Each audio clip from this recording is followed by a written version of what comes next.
High, চলে এসেছি। দেখো এই একটা পটলের রেসিপি দেখতে পাচ্ছ।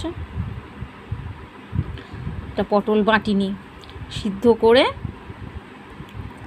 কাঁচা লঙ্কা, পেঁয়াজ আর রসুন দিয়ে বেশ একটু তেল দিয়ে সুন্দর করে মাখা মাখা করেছি। খুবই ভালো হয়েছে খেতে। আমার একটু খাওয়া হয়ে গেছে, তো ভাবলাম তোমাদেরকে একটুখানি বলি যে পটলের নতুন রেসিপিও হয়, অন্য অন্য রকম একঘেয়ে তরকারি না খেয়ে সব ট্রাই করতে পারো। আর এখানে আছে চিংড়ি পটল, ওকে তুলে দিয়েছি ওর বাবাকে। আর করেছি বাঁধাকপির তরকারি। তো আজকের এইটুকুই, আরও অনেক মেনু আছে।